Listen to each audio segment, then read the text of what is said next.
Hello teenagers, क्या हाल है? कैसे हो आप लोग? किसी से लड़ाई हुई, मूड ऑफ है, मूड अच्छा है, या फिर मजे करके आ रहे हो? कैसे हो? अच्छा ये बताओ, मम्मी पापा पॉकेट मनी के लिए राजी हुए या नहीं?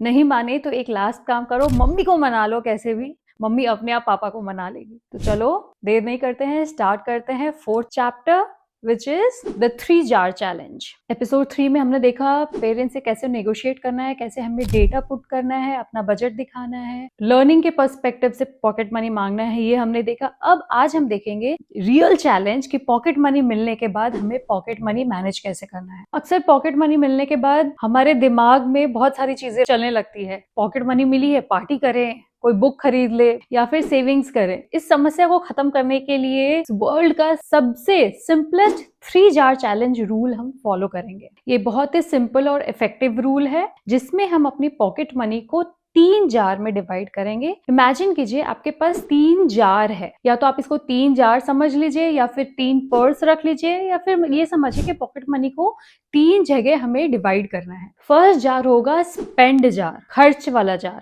जिसमें आप अपनी पॉकेट मनी का 50% रखोगे। इस जार में आपके शौक की चीजें, आपके खर्चे की चीजें जाएगी, और ये खर्च करते वक्त कभी भी इमोशनल मत होना या फिर गिल्ट फील मत करना। आराम से प्लेजर के साथ इस पैसे को खर्च करना, एंजॉय करना। आपको ये भी समझना है, अगर आपके जार के पैसे खत्म होने आ गए, इसका मतलब आप ओवर स्पेंडिंग जोन में जा रहे हो, तो उस टाइम आपको कंट्रोल करना है। यहाँ आपको प्रायोरिटाइज करना पड़ेगा। ज्यादा जरूरी चीज क्या है वो लेना, जो ज्यादा जरूरी नहीं है, जो हम नेक्स्ट मंथ के लिए ट्रांसफर कर सकते हैं, उसको हम नेक्स्ट मंथ के लिए रखें। तो जो हमारी नीड्स है वो आती है जार नंबर 1 में, जो कि है स्पेंड जार। जार नंबर 2 है सेव जार।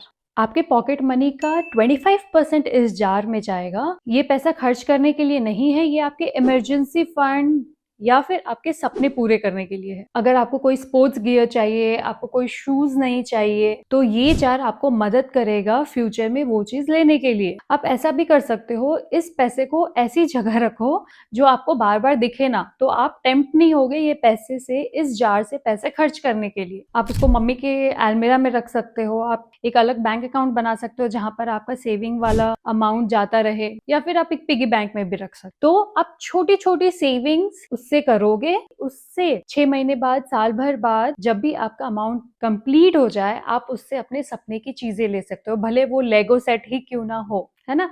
अब मूव करते हैं थर्ड जार में, जो कि है investment jar, invest jar, wealth creation jar, financial संस्कार जार। ये सबसे इंपॉर्टेंट जार है। ये पैसा आपके लिए काम करेगा। आप स्कूल में हो, आप खेल रहे हो, आप सो रहे हो, फिर भी ये पैसा आपको और पैसा कमा के देगा। इसमें भी जाएगा आपका 25% ऑफ पॉकेट मनी। अगर आपकी पॉकेट मनी 1000 रुपए है, तो आप उसमें से 250 रुपीज इन्वेस्ट करोगे। और कहाँ इन्वेस्ट करेंगे? आप अपने पेरेंट्स की मदद से एक म्यूचुअल फंड में SIP स्टार्ट करोगे। इसके लिए डेडिकेटेड एक अलग एपिसोड है जिसमें हम बात करेंगे कैसे हमें अभी से ही इन्वेस्टिंग स्टार्ट करनी है। हमें एडल्ट होने की जरूरत नहीं है इन्वेस्टिंग के लिए।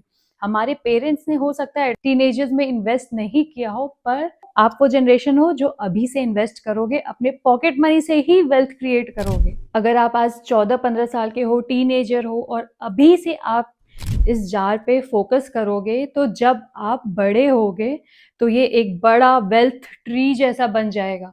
आपके पास एक अच्छा खासा कॉर्पस ऑलरेडी होगा। आपको अपना एजुकेशन फंड करना है, उससे अपना स्टार्टअप करना है, ये पैसा आपका होगा। तो ये 3 जार वाला चैलेंज जरूरी क्यों है? वो इसलिए कि फर्स्ट, ये आपको डिसिप्लिन सिखाता है। पैसे मिलते ही सारा खर्च करना नहीं होता। डिसिप्लिन में रहोगे तो आपको हर महीने पैसे रिलीजियसली पेरेंट्स देते रहेंगे। सेकेंड है फाइनेंशियल संस्कार। जब आप 25% इन्वेस्ट करते हो, तब इंडिया की ग्रोथ स्टोरी का पार्ट बनते हो। आप कंज्यूमर से ओनर बनते हो, समझे?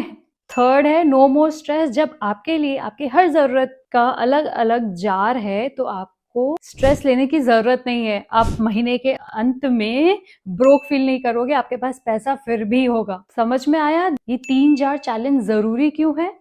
तो अब मैं आपको एक छोटा सा होमवर्क देती हूँ, 3 जार रेडी करना, उसमें स्पेंड, सेव और इन्वेस्ट लिखना, और इस महीने की पॉकेट मनी को वैसे ही 50-25-25 में डिवाइड करना। कमाना एक टैलेंट है, स्किल है जो आप फ्यूचर में सीखोगे, आप सीख भी रहे हो, बट पैसा मैनेज करना एक फाइनेंशियल संस्कार है। जैसे नाव एक ओर से नहीं चल सकती, वैसे ही आपकी लाइफ में सिर्फ पैसा ही कमाओगे तो नहीं होगा, पैसा कमाना भी है और पैसा मैनेज भी करना है। तो आप अपनी बोट 2 ओर से चलाओगे इस तरीके से, अगर आप पैसा मैनेज करना सीख रहे हो। याद रखना, पॉकेट मनी सही है, बट सही से पॉकेट मनी मैनेज करना उससे भी ज्यादा सही है। तो अब आपको 2 चीज करनी है, बेल आइकन दबा दो, फॉलो कर लो, और अपने किसी एक दोस्त को ये वीडियो शेयर भी करो। और सेकंड, कोई एक ऐसा फाइनेंशियल वर्ड जो आप सीखना चाहते हो उसको कमेंट करो, ताकि मैं नेक्स्ट टाइम उसको ले सकूं और आपको रियल लाइफ एग्जांपल के साथ एक्सप्लेन कर सकूं।